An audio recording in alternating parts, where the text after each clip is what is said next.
Welcome, स्वागत है आप सभी का। मैं हूं सुधांशु भगत। और जैसा कि हम लोगों ने जो है इंग्लिश का जो लेक्चर सीरीज़ शुरू की थी, तो उसमें हमने कुछ बेसिक इंग्लिश के बारे में हमने देखने का प्रयास किया था। कुछ बेसिक कॉन्सेप्ट या कुछ बेसिक टॉपिक्स ऐसे थे जिनको हमने जानने का प्रयास किया था। तो मैं उसमें कुछ आगे और बेसिक्स करवाने वाला था, लेकिन मैंने सोचा कि जैसे जैसे हम कुछ टॉपिक उठाएंगे और उस टॉपिक से संबंधित जो भी रिक्वायरमेंट होगी, जो भी बेसिक्स की या जो भी उसमें जो भी एक समझदारी बनाने के लिए या फिर एक उस टॉपिक को समझने के लिए जो जानकारी हमको चाहिए होगी, मैं वो जानकारी को एक बेसिक के रूप में आपको पहले बता दिया करूँगा। उसके बाद में जो है हम वो टॉपिक को स्टार्ट करेंगे। ठीक है, तो इससे हमारा क्या होगा कि हम जो है पूरे एकदम सब्जेक्ट का बेसिक पढ़ने से अच्छा है कि हम टॉपिक का उसका जो बेसिक्स है उसको पहले समझ लें, उसके बाद में फिर हम टॉपिक को समझें, तो ये ज़्यादा शायद सहूलियत होगा। अगर आप लोगों को ठीक लगेगा तो आप कमेंट सेक्शन में जो है मुझे ज़रूर बताइएगा। और जिस किसी ने भी चैनल को सब्सक्राइब नहीं किया है, पहले आप चैनल को सब्सक्राइब कर लीजिएगा, ताकि जो है मुझे भी मोटिवेशन मिले कि मैं आप लोगों के लिए जो है अच्छे से अच्छे कंटेंट और तरीके से लेकर के आऊँ चीज़ों को, और आपको जो है सहूलियत हो उस चीज़ को समझने में। तो सबसे पहली बात जो है, आज जो हम यहाँ पे जैसे टॉपिक यहाँ पे स्टार्ट करेंगे नाउन। लेकिन नाउन को समझने से पहले जैसे मैं कुछ बेसिक्स बता देता हूँ कि बेसिक्स में जैसे हम लोग यहाँ पे ये देखेंगे कि जैसे इंग्लिश लैंग्वेज, मतलब इंग्लिश है क्या बेसिकली। तो इंग्लिश एक लैंग्वेज है, ठीक है। वो सब्जेक्ट नहीं है, हम लोग उसको सब्जेक्ट की तरह ट्रीट करते हैं, परंतु वो सब्जेक्ट नहीं होता। वो क्या होता है, वो एक लैंग्वेज होती है, ठीक है। जो जैसे हम कुछ भी बोलते हैं, ठीक है ना। जैसे मैं जो बोल रहा हूँ तो एक प्रकार के साउंड जो है वो निकल रहे हैं मेरे माउथ से। तो वो जो साउंड है, उन्हीं साउंड्स को लेटर्स में कन्वर्ट किया गया, फिर उन लेटर्स को वर्ड्स में कन्वर्ट किया गया, फिर वो वर्ड से वर्ड फॉर्मेशन बना, फिर पार्ट्स ऑफ स्पीच आए।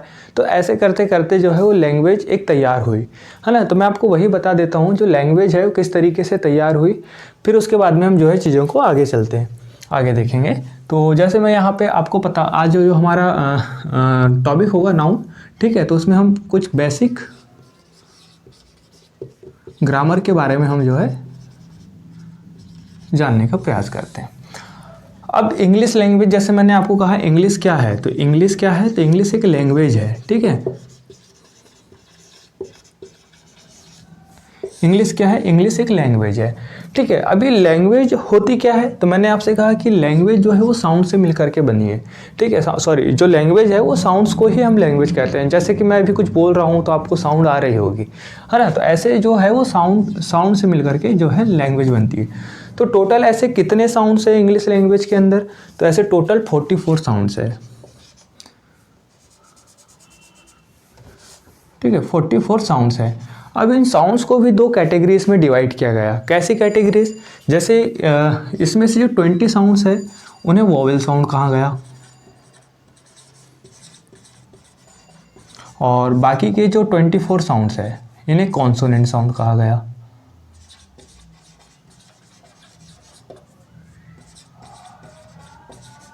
ठीक है, तो 20 जो ऐसे साउंड है, साउंड का मतलब देखो क्या होता है कि जैसे हम कुछ साउंड निकालते हैं मुंह से, तो हमारे डिफरेंट पार्ट्स जो हमारी बॉडी के या हमारे माउथ के अलग अलग पार्ट्स को जो है वो हो करके आते हैं। तो जैसे मैं अगर कुछ साउंड अगर मैं निकालूं, तो वो साउंड जो है वो मेरे माउथ से किसी दो से दो अधिक पार्टों को जो है हो करके आएगा, है ना। जैसे अगर मैं बोलूँ कि पपीता, पपीता, अब आप देखोगे ओठों को दो बार जो है वो टच हो रहा है, पपीता, ठीक है।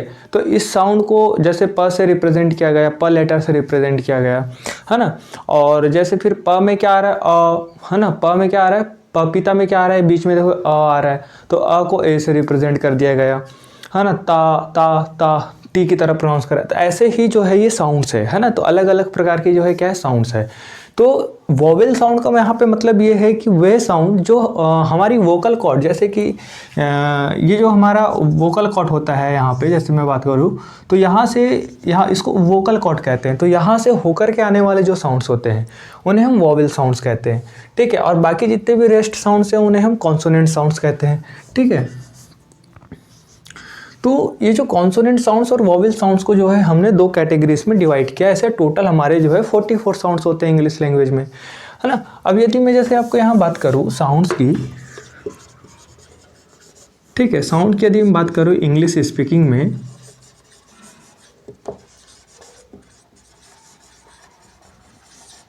तो इसको 3 कैटेगरीज में डिवाइड किया गया है कि इसको साउंड्स को इंग्लिश स्पीकिंग में 3 कैटेगरीज में डिवाइड किया गया है। कैसे? जैसे यदि आप देखोगे तो एक ऐसे कुछ ऐसे साउंड्स के ग्रुप होते हैं जिनको हम बहुत ही लेजी तरीके से प्रोनाउंस करते हैं, ठीक है, तो उन्हें हम क्या कहते हैं, लेजी साउंड। और दूसरे जो होते हैं जो हम बिल्कुल एकदम शॉर्ट में उनको बोल देते हैं तो उन्हें शॉर्ट साउंड्स कहते हैं, ठीक है। और कुछ ऐसे साउंड्स होते हैं जिनको हम प्रोनाउंस करते वक्त थोड़ा खींचते हुए मतलब उससे प्रोनाउंस करते हैं, जैसे उन्हें हम क्या कहते हैं, लॉन्ग साउंड कहते हैं। अब एग्जांपल जैसे मैं यहाँ पे लेजी साउंड का आपको दूँ तो जैसे मैंने कहा टुडे, ठीक है, टुडे।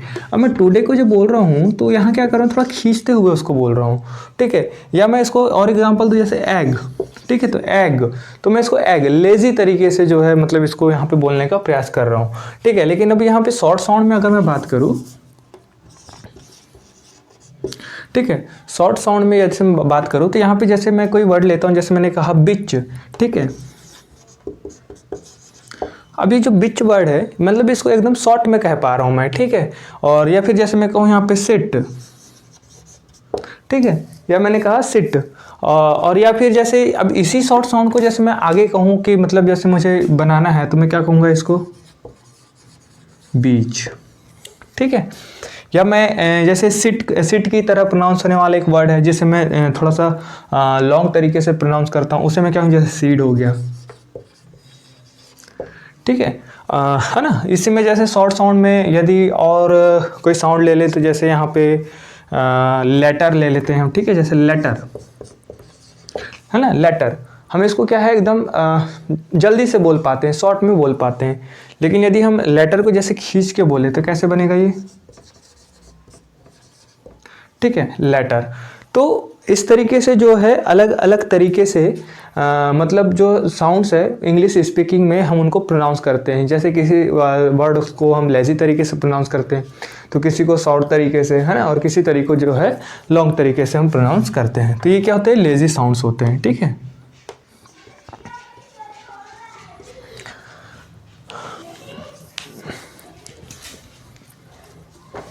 अब इसके बाद हम आगे बढ़ते हैं।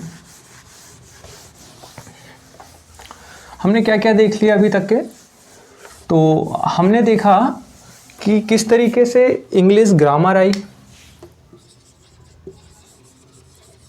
सॉरी इंग्लिश लैंग्वेज,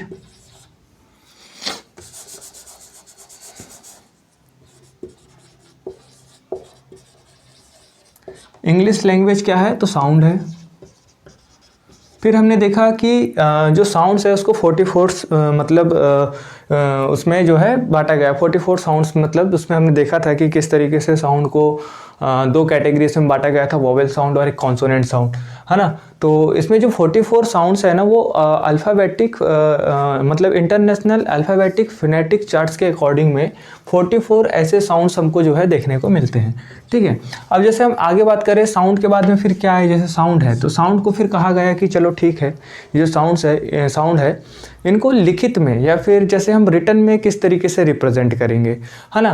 तो ऐसे ही हमने जो साउंड्स है धीरे धीरे अलग अलग प्रकार के जो साउंड्स है तो उनको लिखित में या रिटन में हमने उसको रिप्रेजेंट करना चालू किया।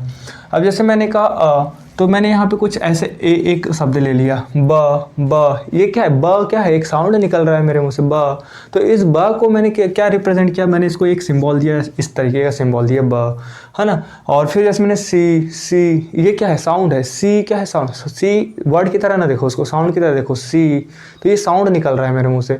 अब ये सी प्रकार का जो साउंड है इसको मैंने इस तरीके का सिंबल दिया, तो ये जो हुआ ए बी सी, ये क्या है, ये साउंड्स है ना। और इन्हीं साउंड्स को रिटन में इस तरीके से लिखा गया।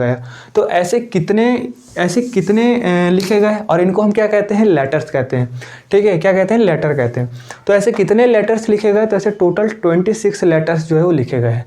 तो यहाँ पे जैसे हम यहाँ पे देखें तो साउंड्स के बाद में क्या आया, जैसे हमने उसको रिटन में लिखा तो लेटर्स आए, ठीक है।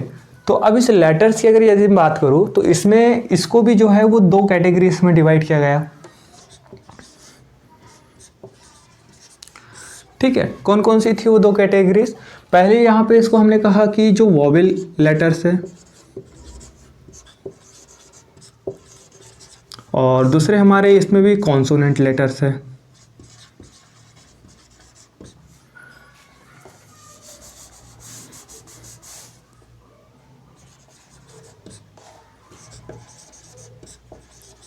ठीक है, अब इसमें वॉवेल लेटर्स कितने हैं तो आप सभी को पता होगा, ये वाली चीज़ तो हम बचपन से पढ़ते हुए आ रहे हैं ना। तो इसमें जो वॉवेल लेटर्स के दिए, जैसे मैं बात करूँ तो ए ई आई ओ यू, ठीक है, तो ए ई आई ओ यू ये क्या है, मेरे वॉवेल लेटर्स हैं। अब इनको छोड़ कर के जितने भी लेटर्स हमको देखने को मिलते हैं वो सारे के सारे क्या है, यहाँ पे कॉन्सोनेंट लेटर्स है। जैसे कि यहाँ पे मैंने बी बोला, सी बोला, इस तरीके से जितने भी लेटर्स है वो क्या है, मेरे कॉन्सोनेंट लेटर्स है। ठीक है, अब लेटर्स और अल्फ़ाबेट में क्या डिफरेंस है, जैसे मैंने कहा ये लेटर्स है और ये अल्फ़ाबेट है, तो इसमें क्या डिफरेंस है। तो लेटर्स हम किन्हें कहते हैं, जो जैसे ए से लेकर के जेड तक के सारे लेटर्स है, लेकिन अल्फ़ाबेट क्या कहते हैं, जो ए से लेकर के जेड तक के पूरे समूह को अल्फ़ाबेट्स कहते हैं। ठीक है, अल्फ़ाबेट कहते हैं, वो अल्फ़ाबेट्स नहीं होता, उसका प्रोनाउन मतलब उसका प्लूरल नहीं होता, वो भी हम देखेंगे आगे सब।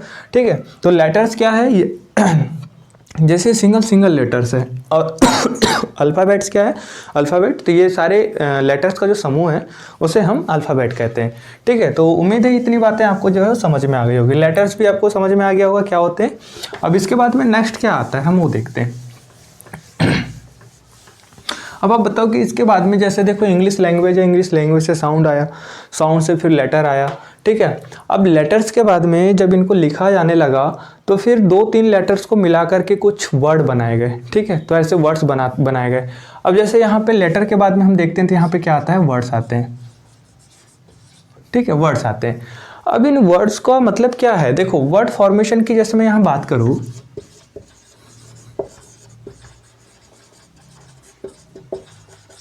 ठीक है, तो वर्ड फॉर्मेशन की जैसे मैं यहाँ बात करूँ तो यहाँ पे क्या होता है कि इंग्लिश लैंग्वेज में ना एक बेसिक यूनिट होती है। ठीक है, सबसे पहले तो आप ये समझ लो कि वर्ड का मतलब क्या होता है ना। वर्ड का मतलब क्या होता है, वर्ड मतलब कि जिसकी एक अपनी मीनिंग होती है। ठीक है, वर्ड मतलब क्या होता है, इसकी एक मीनिंग होती है। ठीक है, जिसका कोई सेंस होता है। यदि मान लो कोई मैं कैसा कुछ लेटर से मिलाकर कुछ ऐसा लिखने का प्रयास करूँ, जैसे मैंने लिखा, ठीक है, या कोई ऐसा मैंने कोई भी लेटर्स को मिला करके लिख दिया, तो अब मुझे बताओ इसकी कोई मीनिंग है क्या।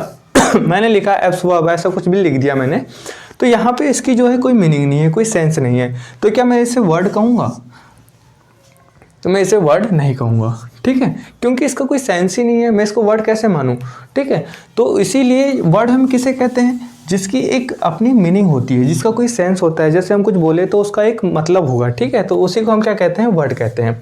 अब वर्ड फॉर्मेशन में जैसे हम यहाँ बात करते हैं तो इंग्लिश लैंग्वेज में क्या होता है कि एक सबसे बेसिक यूनिट होती है, जैसे हम क्या कहते हैं, रूट कहते हैं।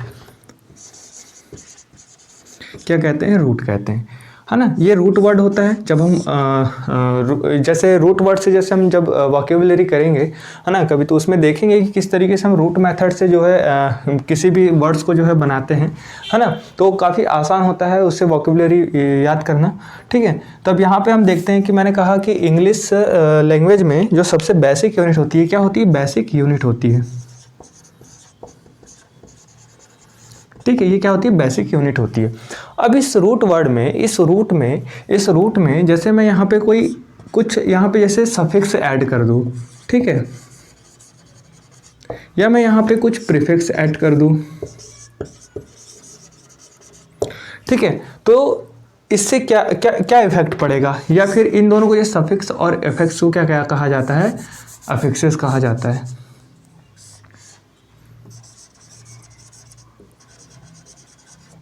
ठीक है, अफिक्सेस कहा जाता है। अब यहाँ पे जैसे मैं एग्जांपल की तरह आप यहाँ बताऊं, जैसे मैंने यहाँ पे कोई रूट वर्ड लिया, जैसे मैंने बोला काउंट। ठीक है, अब मैंने क्या यहाँ लिया, काउंट लिया। अब इस काउंट में मैंने एक सफिक्स ऐड किया, मैंने ऐड किया एबल, तो ये अब बताओ ये क्या बना, तो ये बोलोगे सर काउंटेबल बना। अब ये काउंटेबल बना, पहले क्या था, काउंट था, अब क्या बना, काउंटेबल बना। अब मैंने इसमें कुछ एक और वर्ड ले लिया, है ना, इसमें मैंने क्या ऐड कर दिया, मैंने प्रीफिक्स ऐड कर दिया। अब मैंने प्रीफिक्स में क्या ऐड किया, जैसे मैंने यहाँ पे लिख लेता हूँ, अन लिख लेता हूँ, तो अब यहाँ पे आप देखोगे तो ये क्या बना, अनकाउंटेबल। ठीक है ना। पहले मेरा जो रूट वर्ड था, जैसे ये रूट वर्ड है जिसे बेसिक यूनिट कहा जाता है, तो इस रूट वर्ड में मैंने पहले सफिक्स ऐड किया या मैंने इसमें प्रीफिक्स ऐड किया। तो जब सफिक्स और प्रीफिक्स ऐड किया तो ये जो वर्ड है ये क्या बन गया, अनकाउंटेबल बन गया। ठीक है, जिसका एक अपना अलग सेंस होता है। अब जैसे काउंट का मतलब हिंदी में क्या होता है, गिनना। ठीक है, गिनना। और गिनना क्या है, एक प्रकार का एक्शन है ना। गिनना क्या है, एक्शन है कि कोई चीज़ गिन रहे हैं अपन, है ना। तो वो जो एक्शन है, तो एक्शन मतलब एक्शन को क्या रिप्रेजेंट करता है, जैसे एक्शन को रिप्रेजेंट कौन करता है, तो वर्ब करती है। तो ये काउंट क्या कहलाएगा, वर्ब कहलाएगा। तो जो काउंट वर्ड है मेरा, ये क्या है, वर्ब है। ठीक है, तो यहाँ पे इसका जो गुण है वो क्या है कि वर्ब है। अब मैंने कहा कि मैं इस काउंट में एबल को ऐड करता हूँ। ठीक है, इस काउंट में मैंने एबल को ऐड किया तो ये क्या बना, काउंटेबल बना। ठीक है, तो अब काउंटेबल बना तो इसने अपनी पार्ट्स ऑफ स्पीच को ही चेंज कर दिया। पहले ये वर्ब था, अब ये क्या बन गया, अब ये एडजेक्टिव बन जाएगा, है ना। एडजेक्टिव जो नाउन और प्रोनाउन की विशेषता बताते हैं, ऐसे शब्दों को हम एडजेक्टिव कहते हैं। अभी आगे देखेंगे। ठीक है, लेकिन फिलहाल यहाँ पे देखो कि पहले ये वर्ब था, अब ये क्या बना, अनकाउंटेबल बना। यदि मैं इसी को देखूँ तो ये भी क्या है, एडजेक्टिव है। ठीक है, तो ये क्या है, मेरा एडजेक्टिव वर्ड बन गया। अब मैंने यहाँ पे ये कहा कि जो ये अफिक्सिस है, ये अफिक्सिस यदि किसी रूट में या किसी रूट वर्ड में मैं अफिक्सिस ऐड करता हूँ तो क्या उसकी पार्ट्स ऑफ स्पीच चेंज होती है ना। तो पार्ट्स ऑफ स्पीच चेंज होती है। जैसे पहले इसकी पार्ट ऑफ स्पीच क्या थी, वर्ब थी। अब इसमें जब मैंने अफिक्सिस ऐड किया तो ये क्या हो गया, एडजेक्टिव हो गया। तो अब बोलोगे सर पार्ट्स ऑफ स्पीच पे जो है इफेक्ट पड़ता है, तो मैं यहाँ पे लिखूंगा इफेक्ट पार्ट्स ऑफ स्पीच, पहली बात। और दूसरी बात यहाँ पे मैंने ये कहा कि जैसे अब पहले इसका मतलब था गिनना, काउंट का मतलब क्या था, गिनना। तो अब इसके बाद में मैंने इसमें जो है अफिक्सिस जब ऐड किया तो ये बना मेरा अनकाउंटेबल। तो क्या इसका भी मतलब गिनना है, तो इसका मतलब गिनना नहीं है। यहाँ पे क्या हो गई है, मीनिंग चेंज हो गई है। ठीक है, तो न गिनने योग्य इसका मतलब निकल के आता है। तो यहाँ पे दूसरी बात ये आती है, क्या ये अपनी मीनिंग चेंज करता है।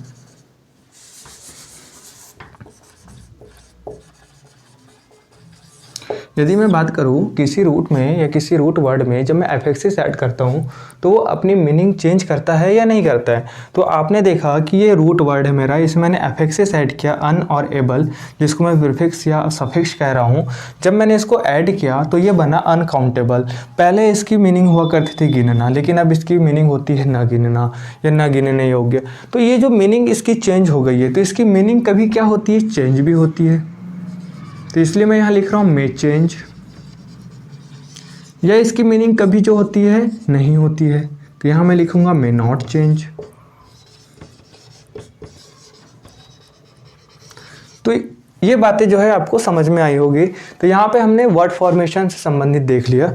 ठीक है, अब इसके बाद में आगे क्या है वो देखते हैं। ठीक है, तो इतना आप समझ लो, और जो भी डाउट्स रहते हैं वो कमेंट्स में नीचे आप लिख दिया करो। ठीक है, ताकि मैं कोशिश करूंगा कि इसको जो नेक्स्ट लेक्चर है उसमें मैं सॉल्व करने का प्रयास करूंगा। ठीक है, यदि हो सके तो कमेंट में ही कर दूंगा, और जो नहीं हो पाएगा उसे नेक्स्ट वीडियो में जो है हम लोग डिस्कस कर लेंगे। ठीक है, तो फिलहाल आपको इतना जो है उम्मीद है समझ में आ गया होगा। अब आगे बात करते हैं। और जिन किसी भाई ने भी सब्सक्राइब नहीं किया प्लीज़ सब्सक्राइब कर लो यार। ठीक है,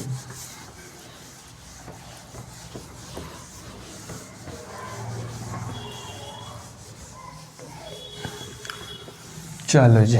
अब यहाँ पे हमने देखा कि इंग्लिश लैंग्वेज है। इंग्लिश लैंग्वेज क्या है, साउंड है। साउंड से लेटर्स बने, लेटर्स से जैसे हमने वर्ड बनाए। ठीक है, अब वर्ड के बाद में अब हम देखते हैं आगे। ठीक है, तो यहाँ तक हमने देख लिया कि वर्ड जो है एक अपने आप में मीनिंग रखता है। ठीक है, तो यहाँ तक के था हमारा बेसिक पार्ट कि एक इंग्लिश लैंग्वेज क्या होती है ना। फिर ये वर्ड से मिल करके फिर फ्रेजेस बनते हैं, क्लॉज बनते हैं, फिर सेंटेंस बनते हैं। तो ये सब सारी चीज़ें जो है मैंने आपको पिछले 2-3 लेक्चर्स में मैंने आपको बताया। ठीक है, किस तरीके से जो है चीज़ें फिर आगे डेवलप्ड हुई और एक इंग्लिश लैंग्वेज का जो है वो फॉर्मेशन हुआ। तो अब हम आगे यहाँ पे देखेंगे, जो टॉपिक आज हम उठाएंगे वो उठाएंगे नाउन टॉपिक।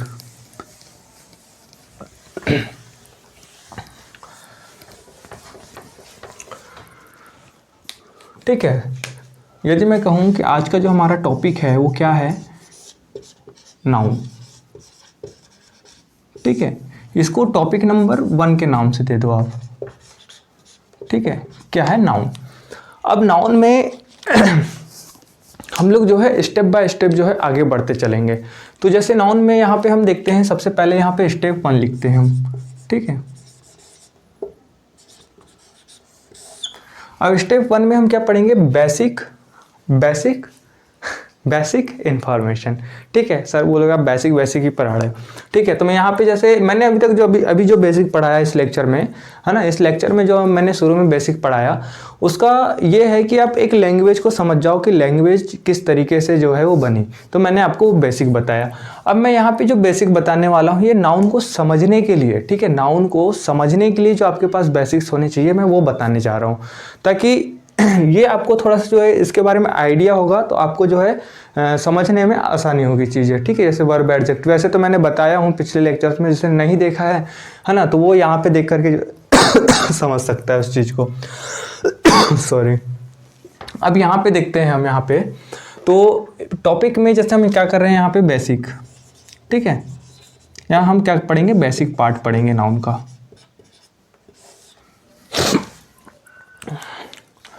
अब बेसिक पार्ट्स में हम यहाँ पे देखेंगे कि मैंने यहाँ पे जो आपसे कहा था कि जैसे यहाँ पे हमारी क्या है, इंग्लिश लैंग्वेज है,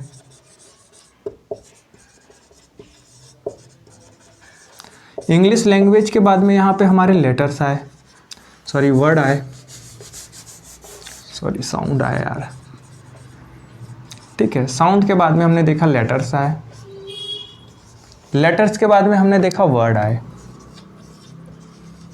अब ये वर्ड्स जो है ना, ये वर्ड्स जो है वो किसी न किसी पार्ट्स ऑफ स्पीच को रिप्रेजेंट करते हैं, मतलब वे ऑफ टॉकिंग, तो उसी को हम क्या कहते हैं, पार्ट्स ऑफ स्पीच कहते हैं। तो ये जो वर्ड होते हैं ये पार्ट्स ऑफ स्पीच को फॉर्मेशन करते हैं, अलग अलग तरीके से फंक्शन करते हैं, जैसे हम क्या कहते हैं, पार्ट्स ऑफ स्पीच कहते हैं,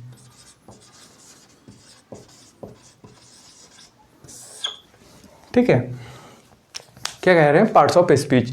अब पार्ट्स ऑफ स्पीच कितने होते हैं, 8 होते हैं, ठीक है, मैंने कराया भी था, तो 8 होते हैं और आप सभी को पता भी होगा, जैसे नाउन हो गया, प्रोनाउन हो गया, ठीक है, वर्ब हो गई, एडजेक्टिव, एडवर्ब, है ना, कंजक्शन, प्रीपोजिशन और इंटरजेक्शन, ये टोटल ऐसे 8 पार्ट ऑफ स्पीच है।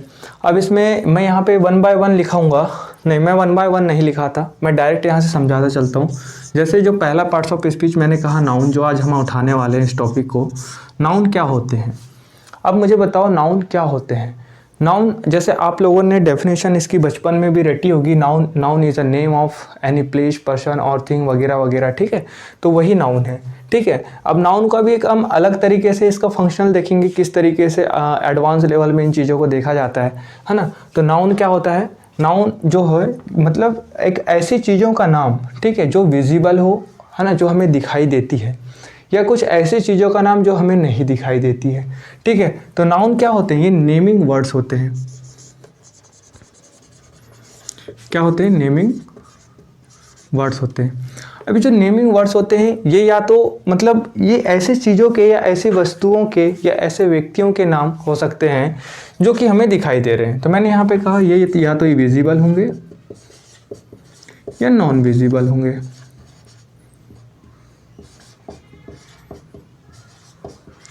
या फील ऑनली होंगे, जिसे हम सिर्फ महसूस करते हैं और उसका भी नाम रख देते हैं। अब जैसे हवा क्या आपको दिखाई देती है, नहीं होती, लेकिन फील होती है ना। जैसे यहाँ से हवा चल रही है, आपको हवा चलते चल टक से ही आपके गाल में टच होके निकली, तो आपने बोला अच्छा ये एयर है, ठीक है, हवा है, तो आपने उसको नाम दिया ना, एयर नाम दिया, तो वही जो नाम है उसी को तो नेमिंग वर्ड ही तो है नाउन, ठीक है। तो जैसे मैंने यहाँ पे एयर बोला, या फिर जैसे सॉरी एयर तो एग्जाम्पल है, ठीक है, एक तो विजिबल चीज़ें हो सकती है, नॉन विजिबल हो सकती है, या फील ऑनली हो सकता है, ठीक है। तो इन चीज़ों के जो है नाम होते हैं, इसी को हम नेमिंग वर्ड्स बोलते हैं, ठीक है। तो इसी तरीके से आप समझो इसको, ठीक है। डेफिनेशन हमको लिखने की ज़रूरत नहीं है और डेफिनेशन याद करने से कोई मतलब नहीं है, बस हमको कंसेप्ट समझ में आना चाहिए कि नाउन क्या होता है, प्रोनाउन क्या होता है वगैरह वगैरह, ठीक है। अब दूसरा जैसे यहाँ पे हम बात करेंगे प्रोनाउन की। देखो मैं एकदम सिर्फ संक्षिप्त में बता रहा हूँ, है ना, ये बेसिक पढ़ा रहा हूँ, ये तो बहुत बड़े बड़े टॉपिक्स हैं, ठीक है, इनके बारे में हम अभी डिटेल्स में सब देखेंगे, लेकिन अभी जो बेसिक है बस आपको इतनी इन्फॉर्मेशन आपके पास फिलहाल होनी चाहिए, मेरा ये उद्देश्य है, ठीक है। तो मैं आपको उसी के लिए बता रहा हूँ। अब जैसे यहाँ पे प्रोनाउन, प्रोनाउन क्या होते हैं, है ना, ये रिप्लेस अ नाउन, ठीक है, ये नाउन के स्थान पे आते हैं, या रिप्रेजेंट अ नाउन, या नाउन को रिप्रेजेंट करते हैं, ठीक है। जैसे मैंने क्या होता है, ये रिप्रेजेंटिंग अ नाउन,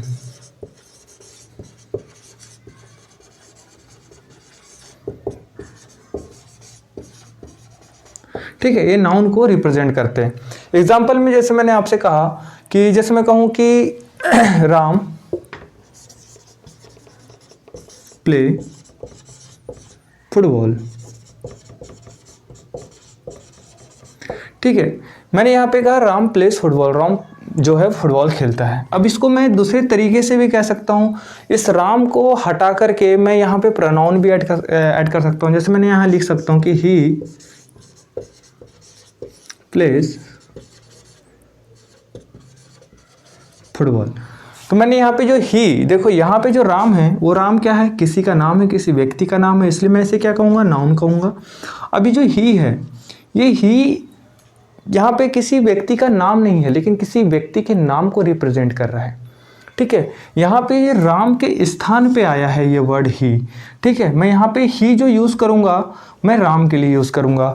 ही का मतलब हिंदी में होता है वह, ठीक है। तो मैंने बोला कि राम जो है वो खेलता है, क्रिकेट खेलता है ना, तो मैंने राम ना बोल के मैंने बोल दिया वह क्रिकेट खेलता है, ठीक है। या मैं बोलता हूँ कि राम जो है वो खाना खाता है, मैंने बोला नहीं वह खाना खाता है, तो मैं राम के स्थान पे जो शब्द यूज़ कर रहा हूँ उसी को मैं क्या कह रहा हूँ, प्रोनाउन कह रहा हूँ, ठीक है। तो राम के या फिर मतलब जो भी नाउन है उसके स्थान पे जो शब्द आते हैं उन्हें हम क्या कहते हैं, प्रोनाउन कहते हैं, ठीक है। तो प्रोनाउन शब्द से आपको जो है इन्फॉर्मेशन मिल गई होगी कि प्रोनाउन होते क्या है, ठीक है। रिप्रेजेंटिंग अ नाउन, जो नाउन को रिप्रेजेंट करते हैं। अब तीसरा आता है हमारा यहाँ पे वर्ब।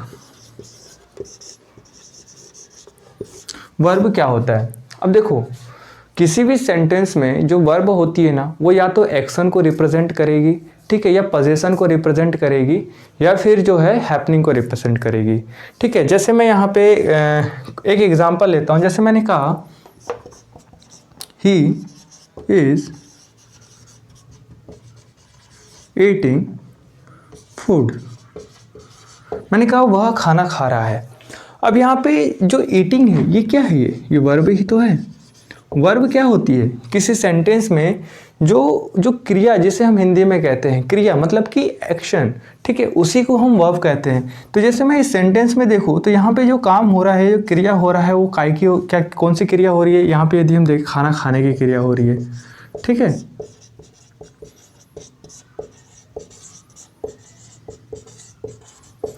खाना खाने की जो है वो क्रिया हो रही है। अभी जो खाना खाने की क्रिया है, क्रिया को इंग्लिश में क्या कहते हैं, एक्शन, ठीक है, एक्शन, है ना। तो ये जो एक्शन हो रहा है, तो ईटिंग जो शब्द है यहाँ पे किसको रिप्रेजेंट कर रहा है, एक्शन को। तो यहाँ पे जो वर्ब है, यहाँ पे वर्ब मैंने कहा किससे रिप्रेजेंट करेगी, एक्शन को, ठीक है। अब मैं एक सेंटेंस लेता हूँ। जैसे मैंने कहा आई हैव अ कार, ठीक है, आई हैव अ कार।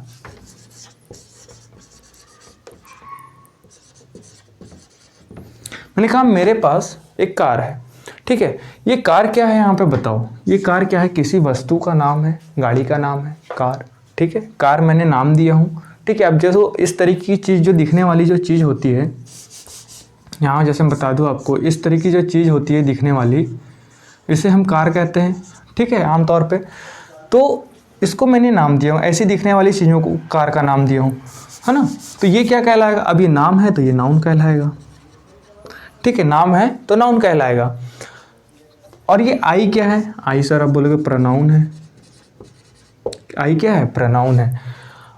अब आई किसको रिप्रेजेंट कर रहा है, मैं, मुझे, मतलब मेरे नाम को रिप्रेजेंट कर रहा है ना। या तो मैं, जैसे मैं अपना नाम यहाँ पे लिखूं, मैंने कहा सुधांशु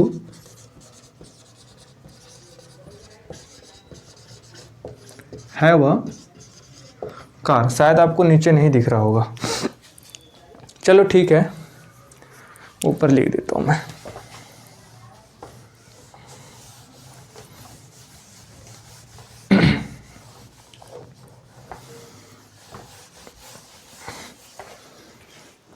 जैसे देखो यहाँ पे एग्जाम्पल है, मैं यहाँ पे एक्शन का एग्जाम्पल तो दे दिया हूँ, ठीक है। एक्शन क्या होता है, जैसे जैसे मैंने कहा ही इज ईटिंग फूड, तो ईटिंग जो है वो एक्शन है उस सेंटेंस में। अब यहाँ पे मैंने दूसरा सेंटेंस आपको ये कहा कि मैंने कहा कि क्या कहा मैंने, I have a car, I have a car. तो यहाँ पे जैसे मैं आपको ये बताया कि ये क्या है, यहाँ पे ये नाउन का काम कर रहा है और ये क्या का काम कर रहा है, यहाँ पे प्रोनाउन का काम कर रहा है। अब यहाँ पे मैं इसको प्रोनाउन का मतलब यहाँ पे मैं ये बता रही कोशिश कर रहा था कि जो प्रोनाउन है ये मेरे नाम के स्थान पे आया है। या तो मैं यहाँ आई हैव अ कार लिख सकता हूँ, या मैं ये लिख सकता हूँ कि सुधांशु हैव अ कार। अब मैंने यहाँ पे अपने नाम ना लेने की वजह से नाम ना लेने के तौर पे मैंने क्या नाम ले लिया यहाँ पे आए, तो ये जो आए है ये मेरे नाम को रिप्रेजेंट कर रहा है ना, ताकि एक बेटर वे ऑफ स्पीकिंग यहाँ पे जो है हो सके, ना कि यहाँ पे जैसे नाम लेने से जो है जो इरिटेशन होता है ना। यदि मैं अपना नाम लेके कुछ बोलूँ तो हो सकता है किसी को इरिटेट हो, है ना। तो इसीलिए जो है इंग्लिश लैंग्वेज में हम इस तरह की चीज़ों से बचने के लिए हम प्रोनाउन को यूज़ करते हैं, जो कि हम आगे पढ़ेंगे, ठीक है। तो यहाँ पे क्या हुआ, जैसे मैंने ये सेंटेंस लिया आई हैव अ कार, है ना, आई हैव अ कार। तो यहाँ पे जो कार है वो किसकी है, ठीक है। पोजीशन यानी क्या होता है, मालिकाना, है ना, मालिकाना। जैसे मैंने कहा कि ये जो कार है, ये कार किसकी कार है, ये कार जो है मेरी कार है, ठीक है। इस कार का मालिक कौन है, इस कार का मालिक मैं हूँ। तो यहाँ पे जो है इस कार का पोजीशन है कौन, आए, ठीक है। तो ये जो हैव है, ये जो हैव क्या है, मेरी वर्ब है। ये वर्ब का काम क्या है, इस कार की पोजीशन को दिखाना कि जो कार का मालिक है वो कौन है, आए है। तो ये वर्ब यहाँ पे क्या काम कर रही है, पोजीशन का काम कर रही है, ठीक है। ये समझ में आई बात। यहाँ पे जो वर्ब है ये काय का काम कर रही है, पोजीशन का काम कर रही है, जो बता रही है कि जो कार है वो इस आय की है, ठीक है। तो यहाँ पे दूसरी चीज़ हमने देखा कि ये एक्शन को रिप्रेजेंट करती है वर्ब, दूसरा हमने देखा कि पोजीशन को रिप्रेजेंट भी कर रही है, ठीक है, पोजीशन को रिप्रेजेंट कर रही है। अब यहाँ पे हम ये देखते हैं तीसरा सेंटेंस, हम यहाँ पे जैसे एग्जांपल मैं ले लूँ कि हैपनिंग को भी रिप्रेजेंट करती है, जो वर्ब होती है। जैसे मैंने कहा कि this chair is breaking after some time, है ना, दिस चेयर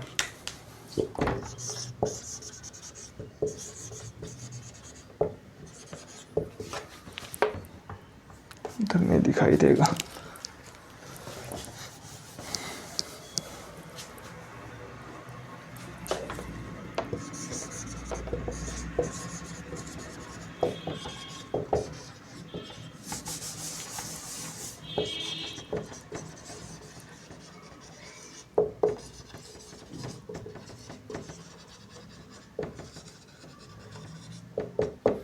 ठीक है। मैंने कहा this chair is breaking after some time, यह जो चेयर है या यह जो कुर्सी है ये थोड़े समय बाद टूट जाएगी। अब ये बताओ यहाँ पे जो चीज़ें हो रही है, जो क्रिया हो रही है, या मैं जो कह रहा हूँ कि चेयर जो है वो टूट जाएगी थोड़े समय के बाद में, क्या इसको तोड़ने वाला कोई है, नहीं। ये मैंने कहा हो सकता है ऑटोमेटिक टूट जाएगी, है ना। तो जो चेयर है वो थोड़े समय बाद में ऑटोमेटिक टूट जाएगी, भले इसको कोई तोड़ने वाला वहाँ पे नहीं है। मैंने कहा this chair is breaking after some time, कुछ समय के बाद में जो चेयर है वो टूट रही है, ठीक है। तो यहाँ पे ये जो वर्ब है मेरी, ठीक है, ये जो वर्ब है ये मैंने कहा था ये हेल्पिंग वर्ब होती है। ये क्या होता है यहाँ पे, ब्रेकिंग ये मेन वर्ब होता है, और इन दोनों को मिला के हम कंपाउंड वर्ब कहते हैं, कंपाउंड वर्ब।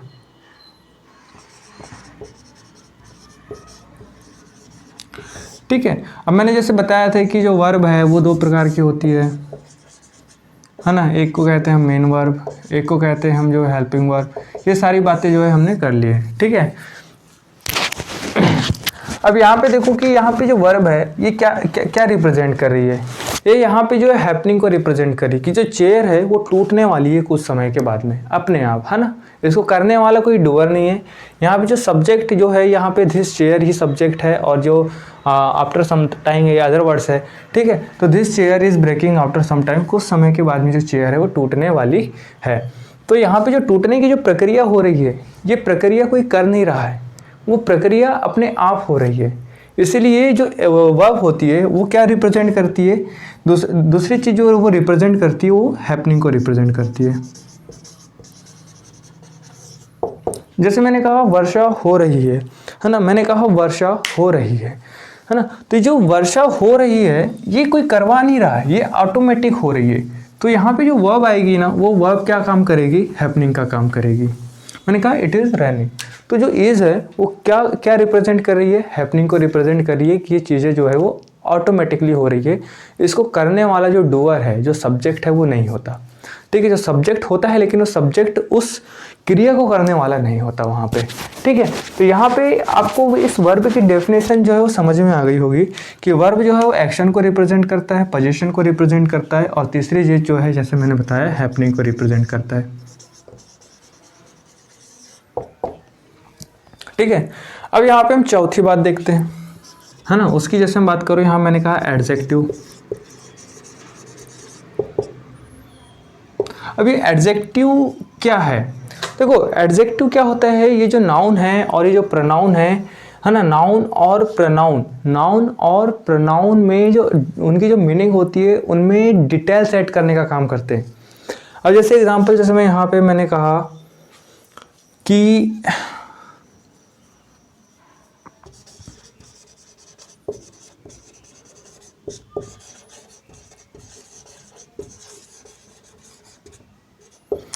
मैंने कहा राम वांट ब्लैक शर्ट। ठीक है, राम जो है वो काली शर्ट चाहता है ना, राम जो है काली शर्ट चाहता है।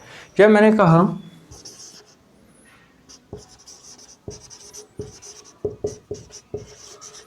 राहुल लाइक्स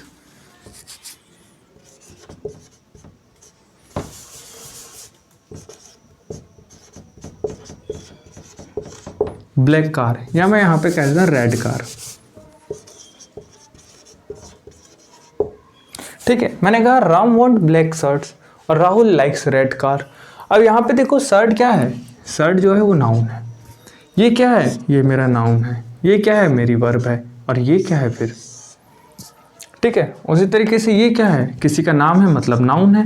नाउन क्या होता है, किसी का नाम, तो ये क्या है, किसी व्यक्ति का नाम है। ये क्या है, ये भी नाम है किसी का, किसका नाम है, गाड़ी का नाम है, कार, मैंने उसको कार बोला। ये क्या है, वर्ब है मेरी। ठीक है, वर्ब है। अब यहाँ पे ये जो शब्द है ये क्या है, ये कार है। ठीक है, लेकिन कैसी कार है पता है आपको, नहीं पता। ये बता रहा है रेड कार है, मतलब कार में क्या दे रहा है, इंफॉर्मेशन दे रहा है, कार के लिए इंफॉर्मेशन दे रहा है कि कार तो है ना। मैंने कहा Rahul likes car, Rahul car को पसंद करता है, लेकिन कार के बारे में मुझे और इन्फॉर्मेशन दो। तो मैंने कहा राहुल लाइक्स रेड कार, तो राहुल जो है वो लाल गाड़ी को पसंद करता है, या लाल कार को जो है पसंद करता है। उस तरीके से Ram want black shirt, Ram जो है एक ब्लैक शर्ट चाहता है। अब मतलब राम वांट शर्ट, मैंने कहा पहले कि राम वांट शर्ट, तो राम जो है, राम वांट्स, ये सिंगुलर है। ठीक है, जो राम जो है वो क्या चाहता है, एक शर्ट चाहता है, लेकिन कैसी शर्ट चाहता है, तो ब्लैक शर्ट चाहता है। तो यहाँ ब्लैक वर्ड है, यहाँ पर रेड वर्क है, ये क्या काम कर रहे हैं, डिटेल्स ऐड करने का काम कर रहे हैं। किसके लिए, इस नाउन के लिए। ठीक है, तो इस नाउन के लिए डिटेल्स ऐड करने का काम कर रहे हैं। तो यहाँ पे एडजेक्टिव का मतलब क्या होता है, यहाँ मैं लिखूंगा ऐड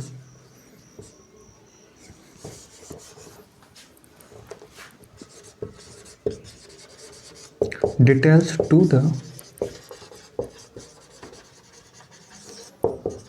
मीनिंग ऑफ नाउन या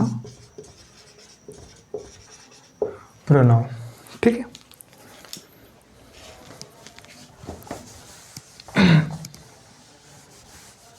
अब यहाँ तक की इतनी बात आप समझ में आ गई होगी। ठीक है, तो यहाँ मैंने नाउन बताया, प्रोनाउन बताया, वर्ब बताया, एडजेक्टिव बताया। ठीक है, शॉर्ट में हमने इन चीज़ों को जो है समझा। इसके बाद में हम अगले प्रोनाउन की बात करते हैं, तो मैं यहाँ से जो है मिटा रहा हूँ।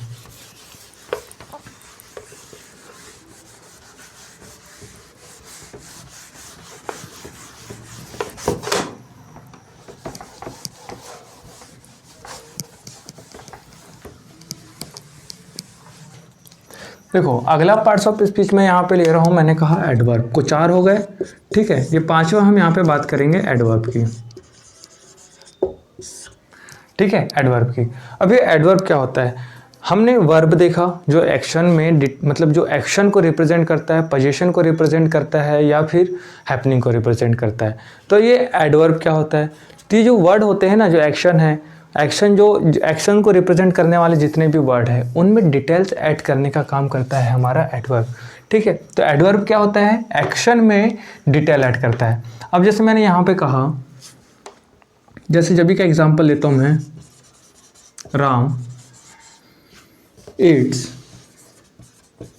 फूड। राम जो है खाना खाता है। क्या आपको इतना बेसिक सेंटेंस बनाते आता है? उम्मीद है आपको जो है आता होगा, है ना, क्योंकि ये बहुत ही बेसिक है। इतना बेसिक है कि थोड़ा 5वीं 6ठी क्लास का बच्चा भी जो है अगर इसको पूछे कि राम ईट्स फूड, तो राम जो है वो खाना खाता है, तो उसको भी पता होगा ये सारी बातें। ठीक है, तो यहाँ पे जो राम है वो खाना खाता है, लेकिन मैंने यहाँ पे एक और काम किया। मैंने क्या बोल दिया यहाँ पे? Ram Yeats food fast. अब राम खाना खाता है, ठीक है। अब राम खाना खाता है, लेकिन कैसे खाता है? फास्ट खाता है, जल्दी जल्दी खाता है। तो जो जल्दी जल्दी खाता है, जो जल्दी जल्दी शब्द यहाँ पे जो आया, जो फास्ट शब्द आया, वो किसके लिए आया? खाने के लिए आया। जो खाने की जो क्रिया कर रहा है ना, जो खाने की क्रिया कर रहा है, खाना खाने की जो क्रिया कर रहा है, उसके लिए आया है। कि वो कैसा खाता है? सर वो फास्ट खाता है।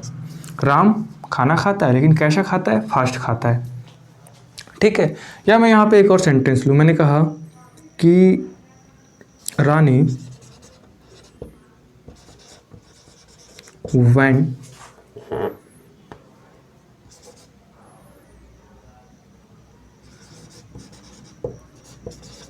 टू दिल्ली। अब रानी गई, यहाँ से यहाँ तक का एक सेंटेंस जो है मेरा ख़त्म हो जाता है। रानी वेंट, रानी गई, रानी गई। अब कहाँ गई? अब रानी गई, कहाँ गई? अब जो कहाँ गई, तो ये जो वेंट को रिप्रेजेंट करने के लिए आ रहा है टू दिल्ली। रानी गई, कहाँ गई? दिल्ली गई। ये एक्स्ट्रा इन्फॉर्मेशन दे रहा है इस एक्शन के बारे में। जो एक्शन यहाँ पे हो रही है, जाने की एक्शन हो रही है, वो कहाँ जाने के लिए हो रही है? तो दिल्ली जाने की हो रही है। तो ऐसे जो वर्ड्स है, ये हम यहाँ पे देखेंगे, ये हमारा फ्रेज है। ठीक है, जो वर्ड्स और वर्ड से मिलकर बना है। आगे सब इनके बारे में डिस्कस करेंगे। ठीक है, फिलहाल अभी मेरा ये मकसद नहीं है, बस मेरा ये है कि जो है एडवर्ब को समझाना। तो ये जो मेरा फ्रेज है यहाँ पे एडवर्ब का काम करेगी, है ना। या मैं जैसे आपको और कुछ सेंटेंस दूँ, है ना, इस एडवर्ब को समझाने के लिए कि जो एडवर्ब है वो क्या काम कर रहे हैं, इस एक्शन में डिटेल्स ऐड कर रहे हैं। ठीक है, जैसे एडजेक्टिव जो है वो नाउन और प्रोनाउन में डिटेल्स ऐड करता है। ठीक है, उसी तरीके से ये जो एडवर्ब है ये एक्शंस में डिटेल्स ऐड करती है। ठीक है, तो ये आपको समझ में आनी चाहिए। तो इसके लिए मैं एक एग्जांपल और लेता हूं। जैसे मैंने कहा ही वेंट स्कूल, वह स्कूल गया। मैंने वह तो गया, मैंने इतना ही लिखा, मैंने बोला सिर्फ ही वेंट, वह गया, वह गया। क्या आपको इस इतनी इन्फॉर्मेशन में काम चल जाएगा? नहीं, आप बोलोगे कहाँ गया। तो ये जो गया है ना, ये जो वेंट है ना, इसमें ये जो एक्शन है यहाँ पे, जो जाने की जो क्रिया हो रही है, इस क्रिया में मुझे और इन्फॉर्मेशन चाहिए कि भैया वो गया कहाँ गया। तो आप बोले सर स्कूल गया। तो जो स्कूल है यही मेरा क्या है? एडवर्ब है। ठीक है, तो ये यहाँ पे जो स्कूल जो वर्ड का काम कर रहा है वो एडवर्ब का काम कर रहा है। ठीक है ना। तो एडवर्ब आपको समझ में आया? एडवर्ब क्या होता है? एक एक्शन में जो है वो डिटेल्स ऐड करते हैं, है ना। एक्शन में क्या करते हैं? डिटेल्स ऐड करते हैं।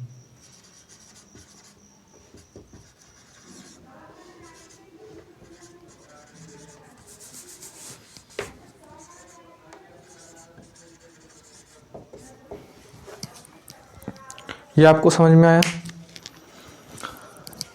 अब इसके बाद में हम अगला वर्ड देखते हैं, या अगला जो हमारा पार्ट्स ऑफ स्पीच है उसे हम देखते हैं।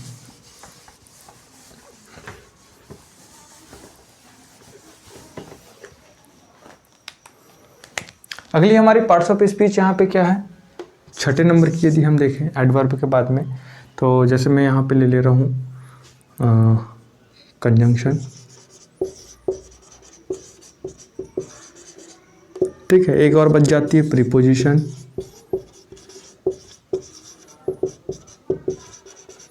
एक और है हमारी इंटरजेक्शन।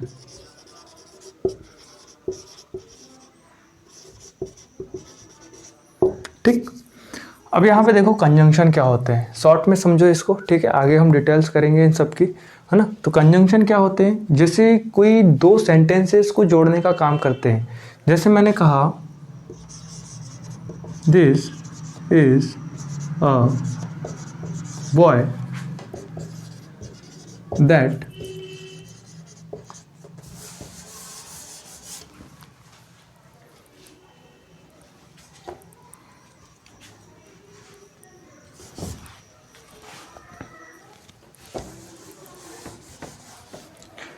ठीक है। तो देखो कंजंक्शन का काम क्या होता है, किसी दो सेंटेंसेस को जोड़ना। जैसे कि यहाँ पे मैं कंजंक्शन, जैसे आपने वर्ड देखा होगा एंड, आपने देखा होगा दैट, तो ये क्या है, कंजंक्शन है। ये बेसिकली क्या काम करते हैं, ये किसी दो सेंटेंसेस को जोड़ने का काम करते हैं, ठीक है। जैसे मैं यहाँ पे आपसे कहूँ कि वह, ठीक है। जैसे मैं यहाँ पे एग्जांपल लूँ आपसे, मैंने कहा I know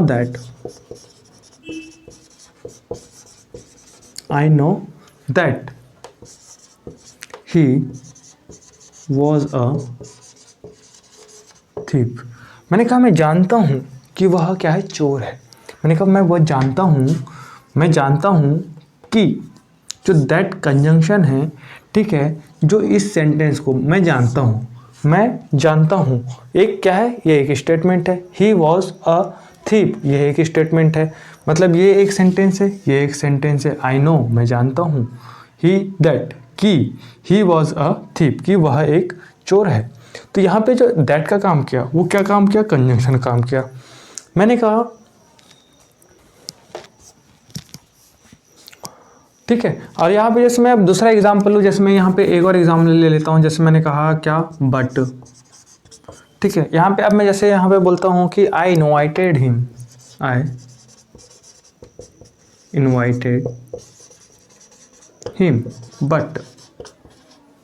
but he did not come. मैंने उसे बुलाया था लेकिन वह आया नहीं, ठीक है। मैंने उसे बुलाया था लेकिन वह आया नहीं।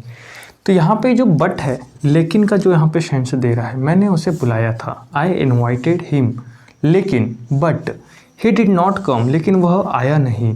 तो ये मेरा यहाँ पे क्या है, कंजंक्शन है। देख रहे हो कंजंक्शन क्या काम कर रहे हैं, कंजंक्शन के पहले एक सेंटेंस होगा, कंजंक्शन के बाद में एक सेंटेंस होगा, और ये इन दोनों सेंटेंस को जोड़ने का काम करेगा कंजंक्शन वर्ड। तो ये कंजंक्शन जैसे बट हो गया, दैट हो गया, है ना, एंड हो गया, तो ये सारे क्या है, कंजंक्शंस है।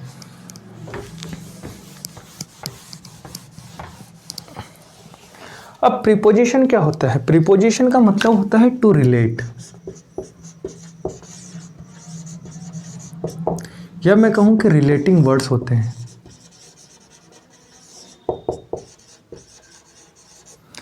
अब जैसे मैं यहां पे लिखता हूं कि राम वेंट आगरा। अब मुझे बताओ, राम गया आगरा, कोई सेंस निकलता है, नहीं निकलता है। अगर हम इसका प्रॉपर सेंस करें, तो यहाँ पे हमको एक ऐसे वर्ड की ज़रूरत है ना, हमको एक ऐसे वर्ड की ज़रूरत है जो कि हमको ये दोनों वर्ब और नाउन को जो है रिलेट करे। Need a relating word. तो यहाँ पे हमको एक रिलेटिंग वर्ड की ज़रूरत पड़ेगी, जिसे हम कहते हैं क्या, टू। और ये टू ही क्या है, हमारा प्रीपोजिशन। क्या है, प्रीपोजिशन। जैसे मैंने कहा कि राम वेंट टू आगरा। अब यहाँ पे प्रॉपर इसका जो है सेंस निकलेगा कि राम जो है आगरा के तरफ गया, ठीक है। राम गया, किधर गया, टू आगरा के तरफ गया, ठीक है।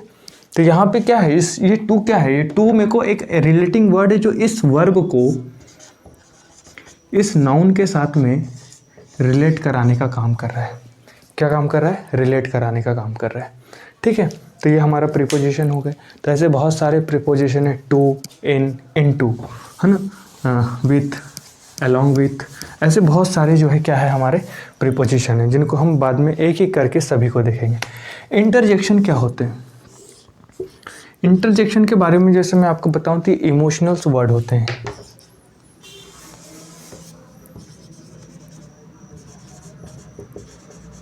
जो इमोशंस को रिप्रेजेंट करते हैं, ऐसे इमोशंस वर्ड जो जैसे मैंने कहा कि, या भी जैसे आप देखते होंगे कि आप अपने फ्रेंड से जो है व्हाट्सएप में चैट करते हैं, वो आपसे कुछ कहता है कि मैं वहाँ गया था, आप बोलते हैं तो ये जो शब्द है ना, ये आपके इमोशंस हैं, ठीक है। ठीक, तो जो है यही हमारे इमोशंस वर्ड कहलाते हैं, जो इमोशंस को रिप्रेजेंट करते हैं, और उसी को हम क्या कहते हैं? इंटरजेक्शन कहते हैं। और उसके बाद हम ये साइन लगा देते हैं, ठीक है। तो ये हो गया, हमने आज इतना देख लिया बेसिक पार्ट्स के बारे में। कल हम जो है नाउन जो है स्टेप नंबर 2 यहाँ से उठाएंगे, नाउन आइडेंटिफिकेशन, वो हम यहाँ पे उठाएंगे, और नाउन के हम ऐसे करके एक एक करके सारे स्टेप्स आगे बढ़ते चले जाएंगे, और नाउन को जो है कम्प्लीटली ख़त्म कर देंगे कुछ दिनों के भीतर, ठीक है। तो उम्मीद है कि आपको यहाँ पे जो है मैंने सारा जो बेसिक्स आपको पढ़ाया है वो समझ में आया हो। और इसमें से अगर आपको कुछ भी समझ में नहीं आता है तो प्लीज़ कमेंट सेक्शन में आप वो बात लिख दीजिए जो बात आपको समझ में नहीं आई, तो मैं उसको जो है कल आपको बताने का प्रयास करूँगा, ठीक है। और जिस किसी ने भी चैनल को सब्सक्राइब नहीं किया है तो पहले आप सब्सक्राइब कर दीजिए, ठीक है, ताकि मुझे भी जो है, ठीक है ना, वही है ना। तो please do share, like, subscribe, whatever जो भी कहते हैं डायलॉग, ठीक है। तो आप कर दीजिए, मुझे अच्छा लगेगा। धन्यवाद।